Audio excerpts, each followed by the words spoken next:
इलाज के नाम पर ठगी और फिर पुलिस का एक्शन अवतार। वलसाड़ से सामने आई बड़ी खबर। सीनियर सिटीजन को निशाना बनाकर इलाज के बहाने लाखों की ठगी करने वाली अंतरराज्यीय गैंग पर वलसाड़ पुलिस ने जोरदार शिकंजा कसा है।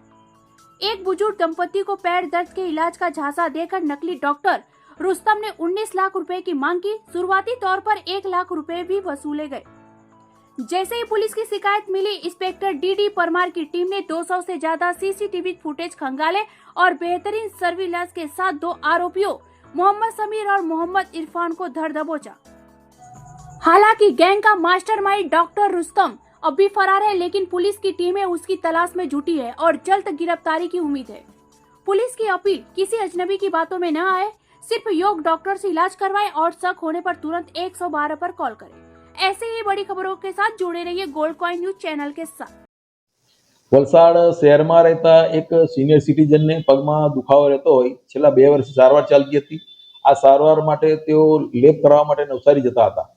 તારીખ 15/11/2025 રોજ તેઓ આ સારવાર માટે નવસારી ગયા હતા અને ત્યાંથી પાછા આવતા તેઓ એક નાસ્તાની દુકાને ઉભા રહેલા અને નાસ્તો કરતા હતા। જે દરમિયાન એમને એક વ્યક્તિ મળ્યો હતો અને એમને પગની સારવાર માટેની વાત કરેલી હતી, જેમાં વધુ પૂછપરછ દરમિયાન એ વ્યક્તિ એવું જણાવેલ કે મારા પિતાજી સંજાણ ખાતે રહે છે, એમને આ દવાથી સારું થઈ ગયેલ છે। જેથી આ ફરિયાદીએ વધુ પૂછપરછ કરી એ ડોક્ટરનો સંપર્ક કરવા માટે જણાવેલું હતું। જે વ્યક્તિ એમને મળ્યો હતો એણે પાછળથી આ ફરિયાદીને એ નંબર મોકલેલો હતો અને એ નંબર ડોક્ટર રુસ્તમ નામનો હતો। ડોક્ટર રુસ્તમનો ફરિયાદી સંપર્ક કરતા ડોક્ટર રુસ્તમ પોતે પુનાથી બોલે છે એવું જણાવેલ હતું અને તમારે સારવાર કરાવવી હોય તો તમે પુના આવી જાઓ એવું જણાવેલ હતું। અને જેથી ફરિયાદીએ પુના આવવામાં તકલીફ પડશે જેમ કરીને પુના જવા માટે ના પાડેલ હતી। જેથી આ ડોક્ટર રુસ્તમ એવું જણાવેલ કે હું ત્યાં સારવાર કરીશ પણ ખર્ચો વધુ થશે। તો આ લોકોએ સંમતિ આપેલી હતી અને જ્યારે ડોક્ટર રુસ્તમ 21 તારીખના રોજ અહીં આવેલા હતા અને કહ્યું હતું કે આ જે સારવાર થશે એના એક ટીપાનો ખર્ચ 11,000 રૂપિયા થશે અને સારવાર ચાલુ કરી હતી। જે દરમિયાન સારવાર દરમિયાન 171 ટીપા નાખેલા અને જેનું બિલ એમણે 19 લાખ રૂપિયા જણાવેલ હતું। જેથી ફરિયાદી અને એમના પત્ની ગભરાઈ ગયેલા હતા અને કહ્યું હતું કે આટલા પૈસા તો હાલમાં છે નહીં। જેથી તેમણે 1 લાખ રૂપિયા ચૂકવેલ હતા અને બાકીના પૈસા ફરી ચૂકવવાનું જણાવેલ હતું। જે દરમિયાન ફરિયાદી અને એમના પત્ની એમના પુત્રને વાત કરતા પુત્રને આ વાતે શંકા જતા એણે પોલીસને ફરિયાદ આપી હતી અને ફરિયાદમાં એવું જણાવેલું હતું કે આમાં કંઈક ચીટિંગ થયેલું એવું લાગે છે। જેથી વધુ પૂછપરછ દરમિયાન અને ફરિયાદીનો સંપર્ક ફરીથી જે ડોક્ટર રુસ્તમ એની સાથે કરવામાં આવેલો। ડોક્ટર રુસ્તમે બાકીના જે 18 લાખ રૂપિયા છે એ આરટીજીએસ કે અન્ય રીતે એકાઉન્ટ નંબર આપીને એમાં ટ્રાન્સફર કરવા માટે જણાવેલું હતું। અને જે દરમિયાન આ આરોપીઓ છે એ 23 તારીખે વાપી આવેલા હતા અને ત્યાંથી પરત આવતા હોય એ લોકોને પોલીસે પકડી લીધેલા હતા। આરોપીનું નામ શું છે અને એ લોકોની મોડસ ઓપરેન્ડી શું છે, બંનેનો સંબંધ શું છે?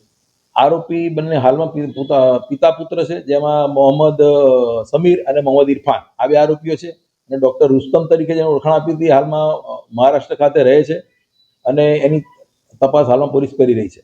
રુસ્તમ બી એક નકલી નામ હોવાનું એવું લાગે છે સર? એ તપાસમાં હજી એનું નામ મળેલ નથી, પણ આરોપીઓની પૂછપરછ દરમિયાન એનું પણ એક નામ એ લોકોએ જણાવેલ છે। ખરેખર એનું નામ ડોક્ટર રુસ્તમ નથી।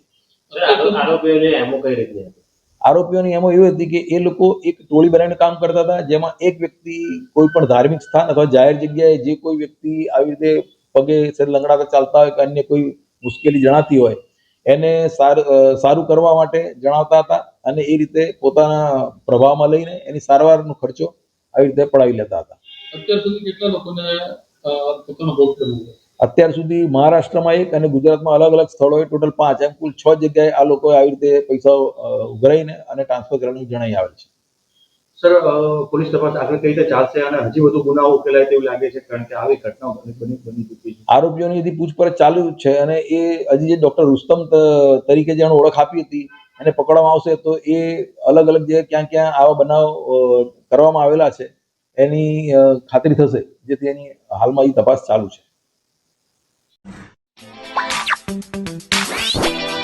What?